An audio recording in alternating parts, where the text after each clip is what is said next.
Hello and welcome to the McTaggart Attack Podcast.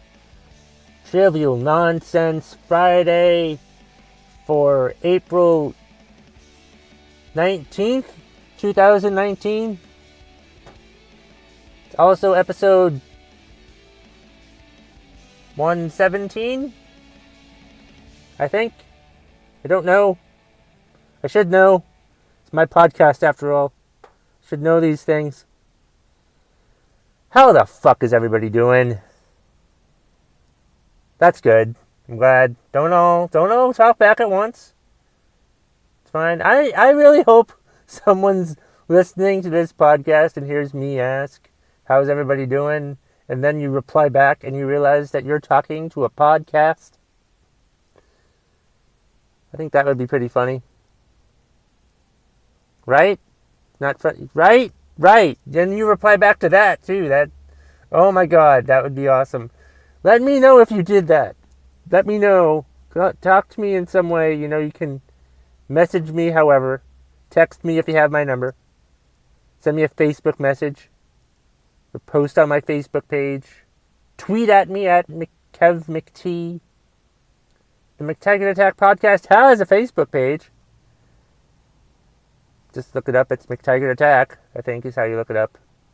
And the email. The email is mctaggartattack@gmail.com. So that's fun. The fuck am I going to talk about today? I know I'm going to talk about Tiger Woods winning the Masters. But I'll talk about that later. What happened this week Oh, man. Peter Pardo told me that I should talk about this, and I apparently listened to everything that he has to say. He runs the Lebanon Salt Hill Comedy Open Mic on the first and third Monday of every month. So it was this past Monday. Was the third Monday of April. And 5 minutes or so before the open mic is to start, he asks me and Brian Munder if either one of us want to host. And at first I'm like, no. And then he asked Brian and he didn't really want to do it. And then I thought, well, Brian did it last month. And I'm like, you know what? I'll change my mind. Fuck it, I'll do it. So I hosted the open mic.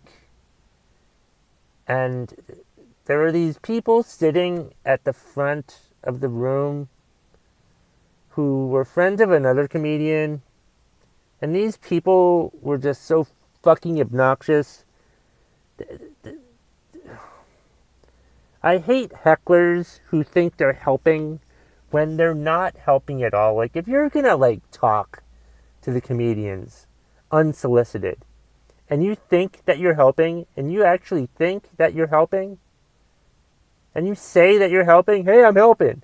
You're not helping. You're never helping if you say that you're helping. Especially if you blurt out drunk that you're helping. You're definitely not fucking helping. Only talk if spoken to. Directly. You're not helping most comedians if all you do is fucking blurt out all the fucking time. The funniest moment, though, I think the funniest moment in the history of the Lebanon open mic, comedy open mic, happened because of those jackasses in front. One of the nicest guys I know, Tom Zudemeister, he shows up to almost every open mic we have. He's been trying to do stand-up comedy for a few years now. He's trying, though. He's out there trying. I'm not going to rip him or anything. He's trying, though, because this is scary for some people, and he's out there. He's out there doing it. He loves to do it, and I don't want to steal joy from anyone. But he's one of the nicest guys I know. And, well, there's two things that Tom did at the open mic that were hilarious. One comedian was talking about vaginas, and he was mispronouncing it. I'm pretty sure it was on purpose or something. And then Tom just yells out, "Just yell pussy!" And we were all like, wow, okay, that's cool and not cool at the same time. I don't know. Is it okay? I mean, you can yell out penis, so I guess it's okay to yell out pussy, but is penis... Well, vagina would be more appropriate to say if you're going to yell out penis. I don't know. Dick is probably... Dick is probably the equivalent to pussy. Where the hell am I going with this? So that was one of the things that Tom did. And then when Tom had his stage time, these people were still heckling. And he said one of the funniest things that I've ever heard him say, or anyone say really. He goes to them because they were talking. He's like, "Look, why don't you put your name on the list?" Hold on, sorry. He says, "Look, why don't you put your name on the list to come up on stage, or else you can just shush." And when he said shush, I about lost my shit. I almost fell off my chair after he yelled shush. He had no problem blurting out pussy, but he yelled out shush. And it's been almost a week. It's been a few days since that happened, and I'm still laughing my ass off about Tom yelling shush. Usually, when I'm yelling at hecklers, it's shut the fuck up. But oh my god, shush was hilarious. Man, that was so good. It was so good. I talked to Peter the next day, and we both agreed that is the greatest moment in the history of the Lebanon comedy open mic at Salt Hill in Lebanon. Did I say Lebanon enough times there? Holy shit, man. Wow. That was good stuff. It was a fun time. Just the way he blurted out shush was just magical and hilarious all at the same time. You shouldn't say Kevin. People on Reddit don't like it when you say But one guy didn't like it when I said but I don't know what the fuck else to say. What's on my mind? I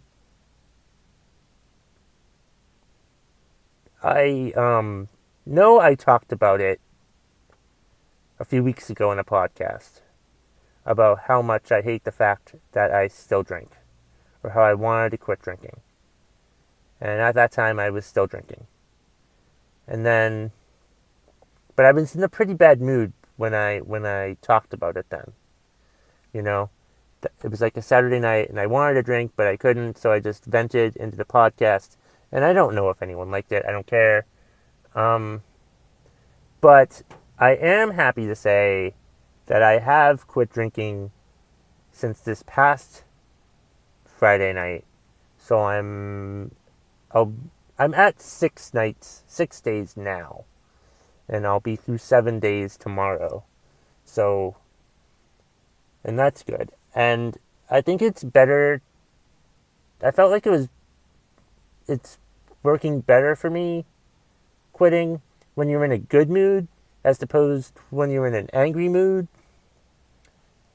And one thing I'm doing is I'm tweeting at Kev McT every morning. Hey, that Sunday morning, I tweeted, hey, over one day of never drinking again, or at least for now. And I've done that for the past couple days, and I've had some people reach out to me on DMs and tell me about their stories and stuff. I don't want to reveal it because it was direct messages.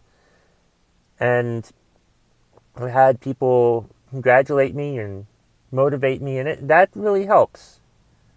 That's what's been helping me, is to tweet about it every day. It holds me accountable. But one other good thing with Twitter Twitter, by the way. Follow me at KevMcT. Have I said that already? I don't care.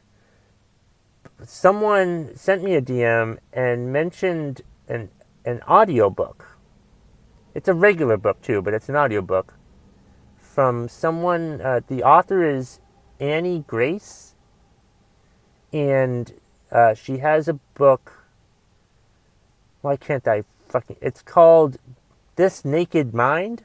This Naked Mind. And it's a book about alcoholism and sobriety and stuff like that. And she gives a lot of great facts about alcohol. And, you know, she just mentions all the bad stuff about alcohol. She even talks about, you know, how wrong AA is. And it just gives a good way for anyone to want to, like, if they want to quit drinking. And I'd been conflicted about it for a while, because I wanted to quit drinking, but part of me didn't. And this book has helped me realize that, like, consciously I wanted to quit drinking, but subconsciously I still wanted to drink. And basically the book, you know, explains how alcohol is just poison. One thing that I think did it for me was when she said that the gas that we put in our car is the same ethanol that we drink. I mean, there's a lot more ethanol that you put into a car than you would drink, but still, it's poison. You're poisoning yourself whenever you fucking drink. So I definitely don't think I'm gonna drink anymore, thanks to that book. And I'm also thinking that I might do a series of podcast episodes where I talk about my path to sobriety. Yeah, I might do that. Maybe after a couple months, after I've not drank for a couple months, because I can't just say, hey, I've been not drinking for a week. Here's what I did. No, I'll probably, maybe in a few months from now, when I'm still not drinking, hopefully, I'll do a series of podcast episodes to explain my story and stuff like that. Maybe people would like that. Might motivate some people. Might, you know, I could be a role model. And it got me thinking about other role model stuff too, about, like, being gay.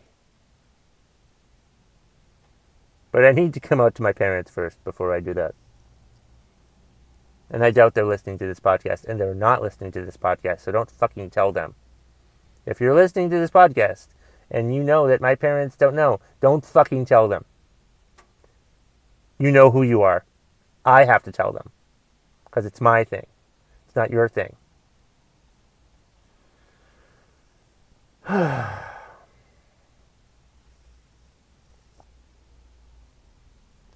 Well, I watched the final round of the 2019 Masters. Holy shit. Oh my gosh.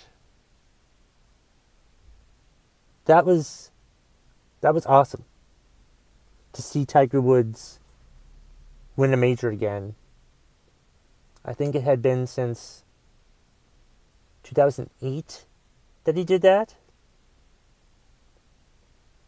I watched most of it today. I went for a run for about an hour, but then watched the rest of it.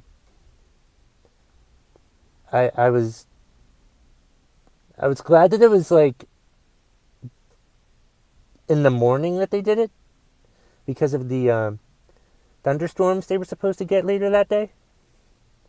Is there a conspiracy to that? Did they do that on purpose? So Tiger would win? To help him out? Because maybe they thought he'd play better in the morning? There's a conspiracy. Anyone can have a stupid conspiracy about anything. I don't even know if that's a conspiracy, but I'm just... Wow.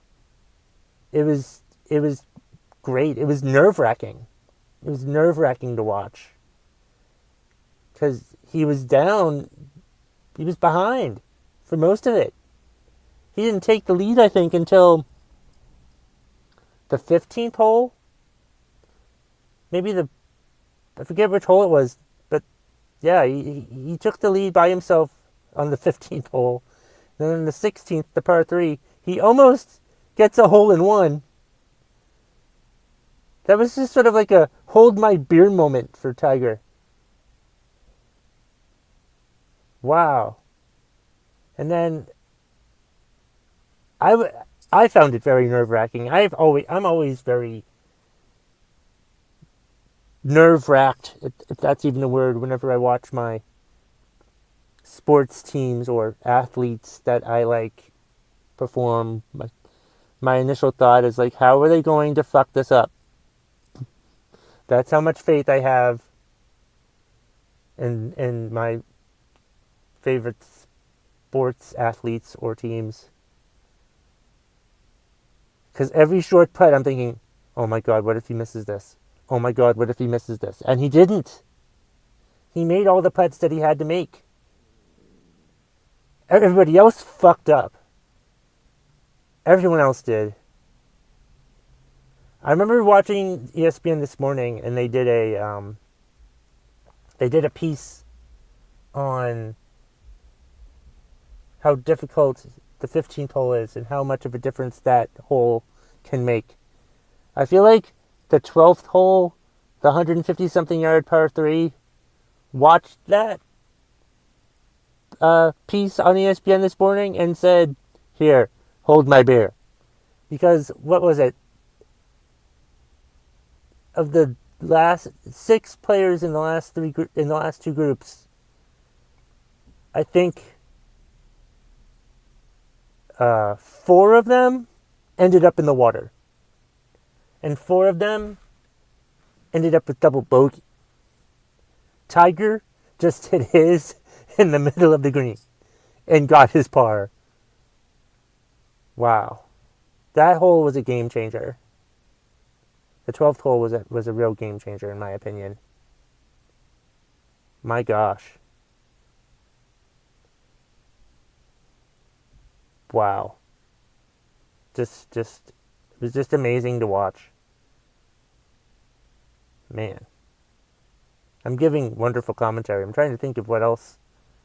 But yeah, it was just, I was just astounded that Tiger Woods won, and he won a major. And I had been saying, I don't know if I've ever said it on the podcast yet, but I told friends and everyone like last year when he was back, I'm like, he's not going to be officially back until he wins a major. And boy, did he win one today. So I think it's safe to say now that according to me anyway, I mean, other people, I don't care, but in my opinion, Tiger Woods is definitely back now. That was amazing. I was crying towards the end on the 18th, after the 18th hole when he was done. I was crying. It was a tear-jerking moment seeing him hug his kids and to see him finally look so happy and like this huge burden had been taken off his back. It's just wow. It was just great. I don't know if he's going to win any other majors. I don't know if he has to at this point. But it would be neat to see him do it to get to at least 19 majors. He could definitely do it. Hell, he's probably the favorite to win the other 3 majors this year. The PGA Championship, which is in May now. That's at Bethpage Black. That's a course he's won at before. And then the U.S. Open in June is at Pebble Beach. That's a course he's won at before. And then the British Open, I don't think that course hasn't been in the rotation. I don't even know what the name of the course is. But he's got to be a front runner for all of these now. I mean, holy shit. It was just amazing. Wow.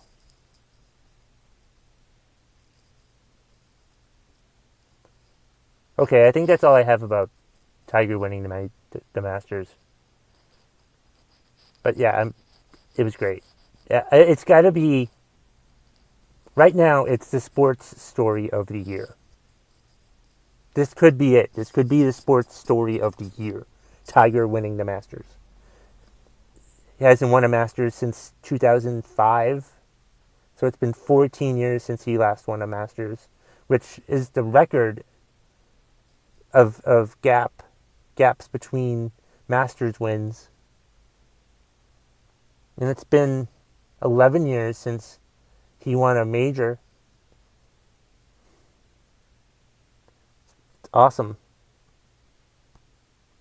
Wow. All the shit he went through.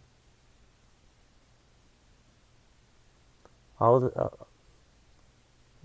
all the women he slept with. But to like redeem himself, like he definitely hit bottom in 2017 when he got arrested. But that's what happened. He hit bottom and now he's risen to the top, and that's so awesome. So freaking awesome. Very happy for Tiger. I look forward to see how he does the rest of the year. And for years to come, because he's only 43. And that's not old. That's not old. It's not old. I'm 42. He's not old.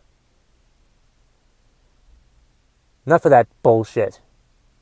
I mean, no one's saying it, but like I'm saying that he's not old.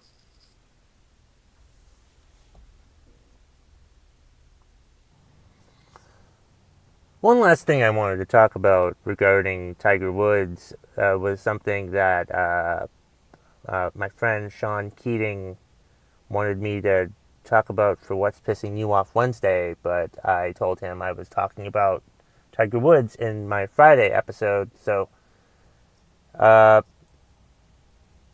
talk about it now. He brought up the fact that people are poo-pooing Tiger Woods' comeback, Tiger Woods' win at the Masters on Sunday.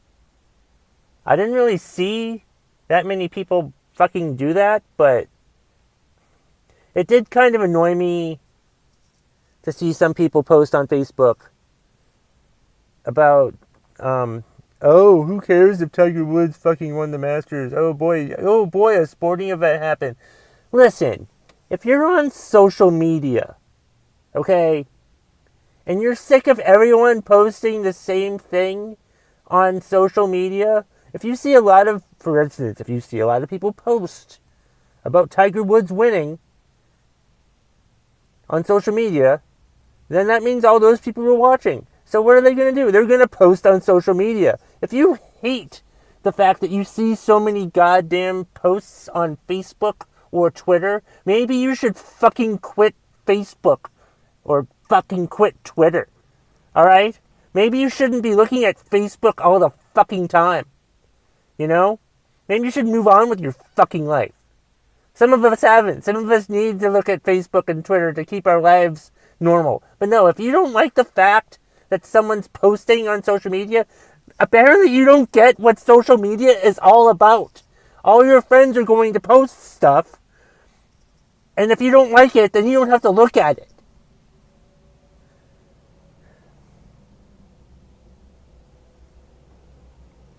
Well, that's today's McTaggart Attack podcast.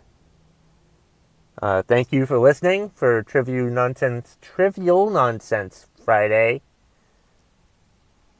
for April 19th, 2019.